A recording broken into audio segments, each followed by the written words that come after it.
اس کے بعد نیکسٹ ہے origin of two nation theory.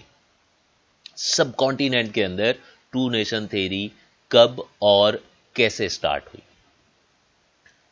اس میں اگر ہم ہسٹوریکلی دیکھیں تو ٹو نیشن تھیری سب کانٹیننٹ کے اندر سٹارٹ ہوئی 712 میں، جب محمد بن قاسم یہاں پر آیا تھا. فیمس نیم ہے، جو کہ 17 ایئرز آف ایج کے اندر یہاں پر آیا تھا ایک فوج کی قیادت کرتے ہوئے.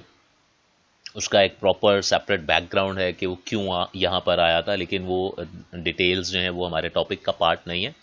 جسٹ آپ نے یہ نیم اور ڈیٹ یاد رکھنی ہے. Muhammad bin Qasim came in subcontinent in 712، اور یہاں پر سب کانٹیننٹ میں آ کر سندھ میں اس نے راجہ داہر کو شکست دی تھی. بیسیکلی وہ آیا تھا کراچی میں، جو کہ کوسٹل سٹی ہے. کراچی کا پرانا نام تھا دیبل.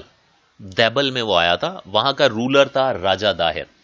اس کو اس نے ڈیفیٹ کیا، اور یہاں پر مسلمز کا پراپر رول یا مسلمز کی آمد جو ہے وہ وہاں سے سٹارٹ ہوتی ہے.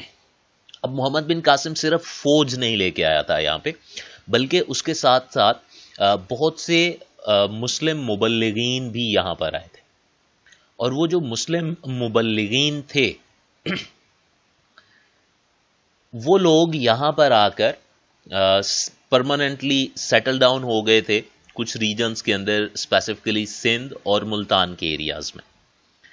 اور یہاں پر انہوں نے اسلام کی تبلیغ کرنا شروع کی تھی، اور ان کی اس تبلیغ کی وجہ سے اسلام اس ریجن میں بہت تیزی سے پھیلا تھا.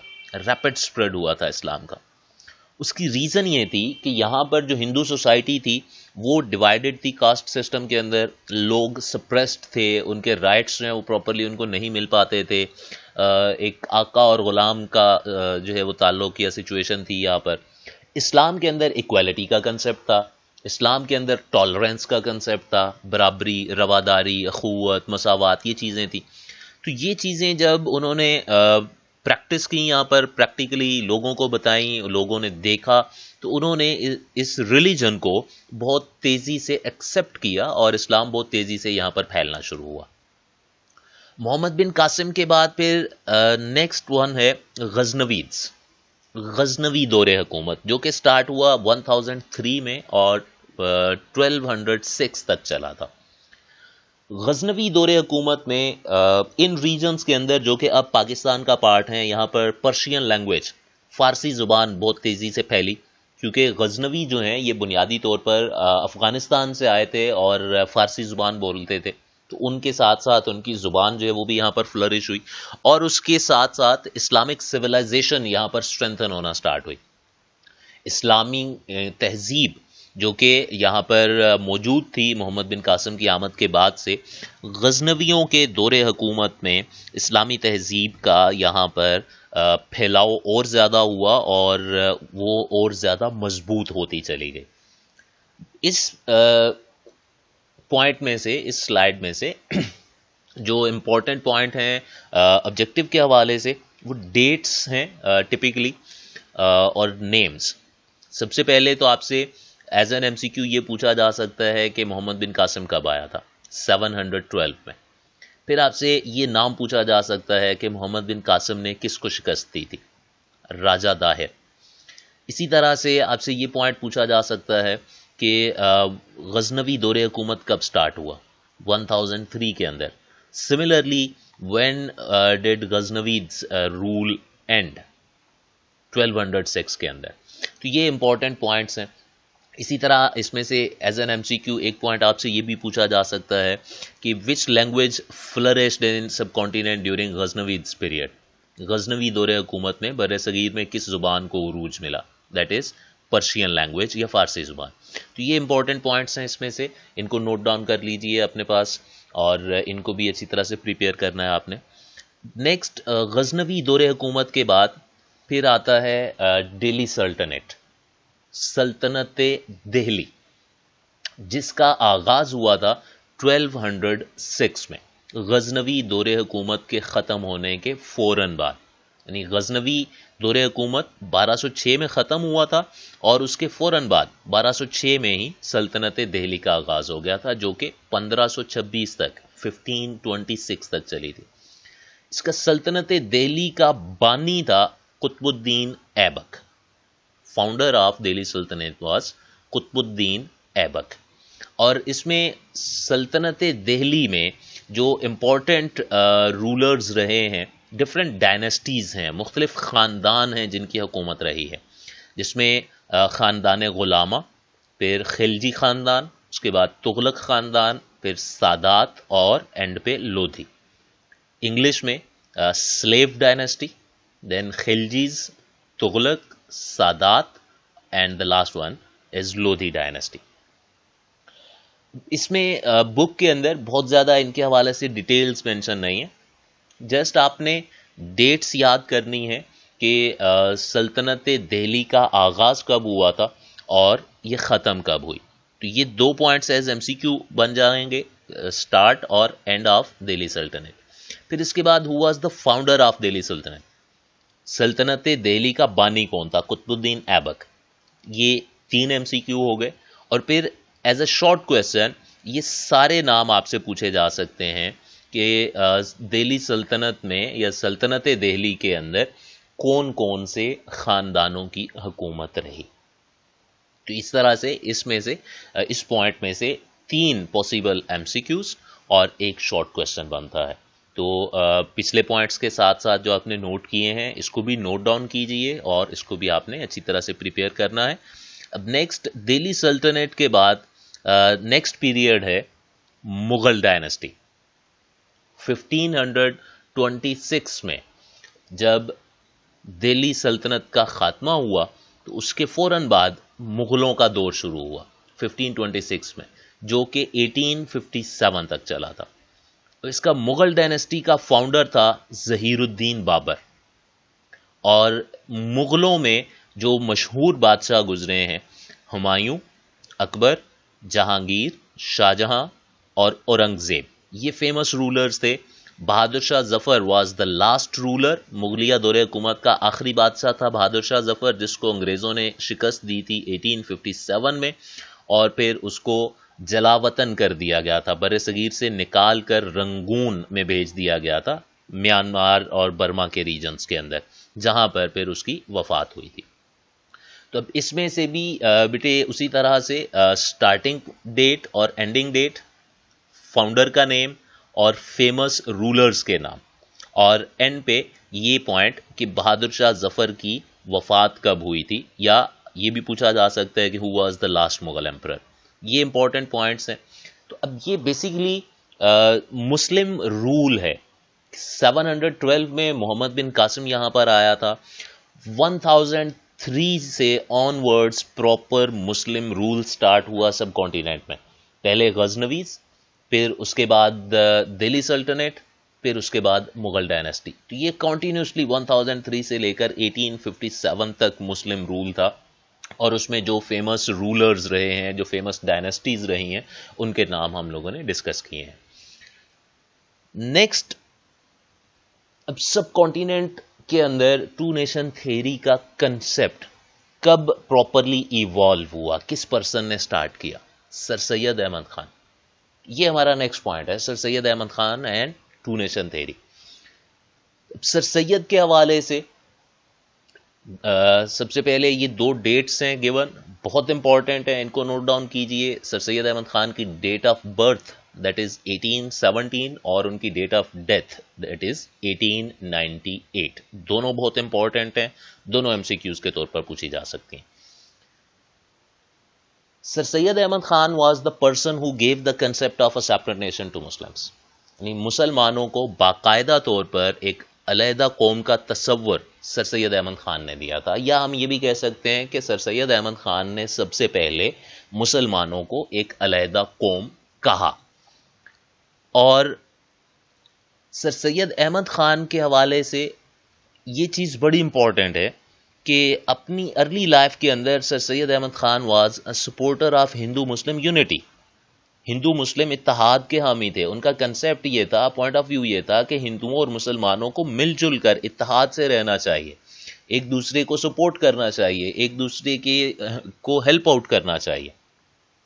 لیکن بعد میں ان کا مائنڈ سیٹ چینج ہوا, اور اس مائنڈ سیٹ چینج ہونے کی مین ریزن تھی ہندی اردو کنٹروورسی, اردو ہندی تنازع, جو کہ 1867 میں ہوا تھا بنارس کے اندر. انڈیا کا یہ ایک مشہور شہر ہے.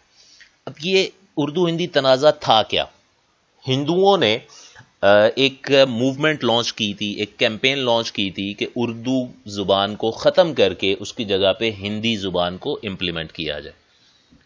اب ان دونوں لینگویجز میں بیسک ڈفرنس صرف اور صرف رائٹنگ سٹائل کا ہے. اردو عربک سٹائل میں لکھی جاتی ہے, ہندی جو ہے وہ سنسکرت یا دیوناگری سٹائل میں لکھی جاتی ہے. اس کے علاوہ آلموسٹ 80 to 85% ان دونوں لینگویجز کے ورڈز بھی سیم ہیں, ان کا گرامیٹیکل سٹرکچر سیم ہے, ڈیٹیلز وغیرہ ساری چیزیں سیم ہیں. صرف چونکہ اردو مسلمانوں کی مذہبی زبان کے انداز میں لکھی جاتی تھی, اس وجہ سے ہندو اس کو ایسوسیٹ کرتے تھے کہ یہ مسلمانوں کی زبان ہے. حالانکہ یہ سب کانٹیننٹ کے اندر ہی بنی تھی, اور اس کو بنانے میں اور اس کو فلرش کرنے میں مسلمز کے ساتھ ساتھ نان مسلمز کا بھی بڑا رول تھا. تو یہ 1867 کی جو کنٹروورسی کریٹ ہوئی, اس کے بعد سر سید احمد خان نے یہ کہا کہ اگر ہندو صرف ایک لینگویج کو ایکسیپٹ نہیں کر رہے کہ وہ مسلمز کی ریلیجیس لینگویج کے سٹائل میں لکھی جاتی ہے, تو یہ کیسے ممکن ہے کہ وہ مسلمانوں کو ایک علیحدہ قوم سمجھتے ہوئے اپنے برابر ان کو حقوق دیں یا ان کو ایکسیپٹ کر لیں. تو اس کے بعد پھر سر سید احمد خان نے مسلمانوں کو ایک سیپریٹ نیشن کہا. First time two nation theory کی ٹرم انہوں نے یوز کی, اور پھر نہ صرف یہ کہ مسلمز کو ایک سیپریٹ نیشن کہا, بلکہ پھر اس کے بعد مسلمز کو ڈیولپ کرنے کے لیے, مسلمانوں کی ترقی کے لیے بھی انہوں نے بہت سارے سٹیپس لیے. اور جس میں سب سے زیادہ امپورٹنٹ اور فیمس جو ہے وہ ایجوکیشنل ڈیولپمنٹ کے حوالے سے ہے. ایم اے او ہائی اسکول اور ایم اے او کالج انہوں نے اسٹیبلش کیے. اب اس میں ایک چیز یہ یاد رکھنی ہے, ایم اے او کی فل فارم ہے Mohammedan Anglo oriental. Mohammedan Anglo oriental high school and college. یہ ایم اے او کالج وہ والا نہیں ہے جو لاہور میں ہے, بلکہ یہ علی گڑھ کے اندر تھا انڈیا میں, جو کہ بعد میں یونیورسٹی بھی بن گیا, اور آج بھی علی گڑھ یونیورسٹی انڈیا کے اندر بہت فیمس یونیورسٹی ہے. نہ صرف سر سید احمد خان نے مسلمانوں کو تعلیمی لحاظ سے بہتر کرنے کی کوشش کی یا مسلمانوں کی تعلیمی ترقی کے لیے مختلف ادارے قائم کیے, بلکہ جب 1885 میں کانگریس بنی تو سر سید احمد خان نے مسلمانوں کو کانگریس میں شامل ہونے سے روکا, اس پوائنٹ کو بیس بناتے ہوئے کہ کانگریس بیسیکلی ہندوؤں کی جماعت ہے, وہ ہندوؤں کو پروموٹ کر رہی ہے, ان کے ایجنڈا کو آگے لے کر چل رہی ہے. مسلمانوں کو پہلے اپنی ایجوکیشن اور اپنی ڈیولپمنٹ کے اوپر توجہ دینی چاہیے, اس کے بعد پھر ان کو پالیٹکس میں جانا چاہیے. تو یہ مین پوائنٹس ہیں سر سید احمد خان کے حوالے سے.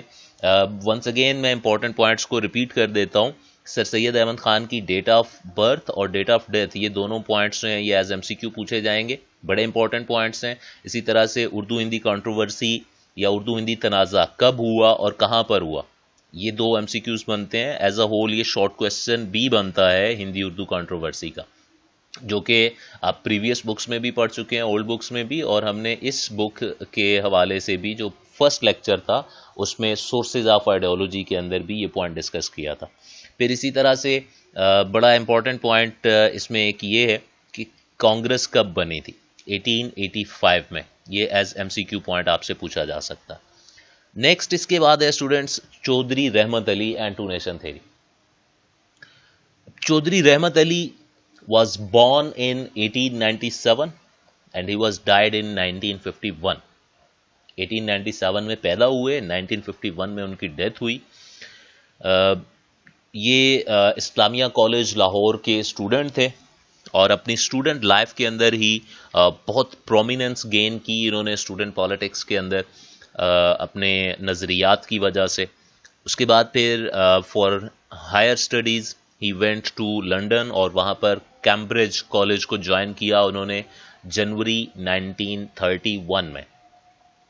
اور وہاں پر جب وہ کیمبرج کالج میں لا کے اسٹوڈنٹ تھے تو اپنی اسٹوڈنٹ لائف کے اندر ہی چودھری رحمت علی نے ایک پمفلٹ لکھا تھا اور ایک موومنٹ بنائی تھی پاکستان نیشنل موومنٹ کے نام سے. ایک پوری تحریک انہوں نے شروع کی 1933 میں لنڈن کے اندر.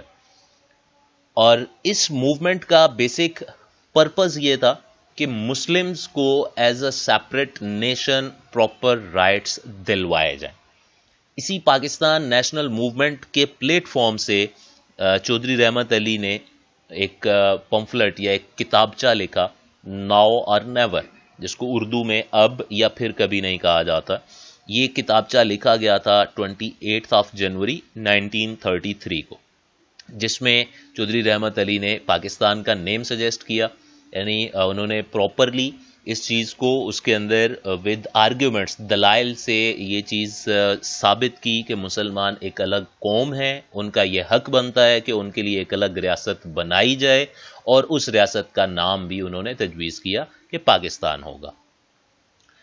اب اس سلائیڈ میں سے یا اس پوائنٹ میں سے جو امپورٹنٹ چیزیں آپ سے پوچھی جا سکتی ہیں، آلموسٹ سارے کے سارے پوائنٹس جو ہیں وہ ایز شارٹ کویسچن یا MCQ پوچھے جا سکتے ہیں. چودھری رحمت علی کی ڈیٹ آف برتھ اور ڈیٹ آف ڈیتھ یہ دونوں بڑے امپورٹنٹ ہیں. کس کالج میں لاہور کے اندر انہوں نے ابتدائی تعلیم حاصل کی، پھر کیمبرج کالج کو کب جوائن کیا، اسی طرح سے پاکستان نیشنل موومنٹ کب بنی 1933 میں، کہاں پر بنی، لنڈن کے اندر. ناؤ اور نیور کب لکھا گیا، اس کی date as an MCQ as short question دونوں طرح سے پوچھی جا سکتی ہے.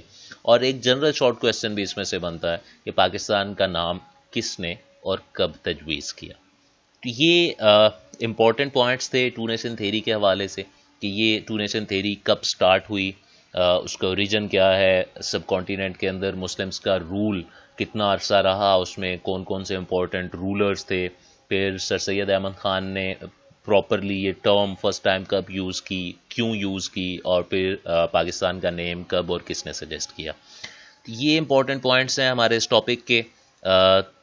Thank you very much for your time. I hope کہ آپ لوگوں کو مین کنسیپٹ اس کا سمجھ میں آ گیا ہوگا اور آپ لوگوں نے پوائنٹس اپنے پاس نوٹ کر لیے ہوں گے جو میں نے مینشن کیے ہیں. ان پوائنٹس کو اچھی طرح سے پریپیئر کیجئے. ریٹن فارم میں شارٹ کویسچنز آپ کے پاس آ چکے ہوں گے. ان شارٹ کویسچنز کو بھی آپ نے پریپیئر کرنا ہے.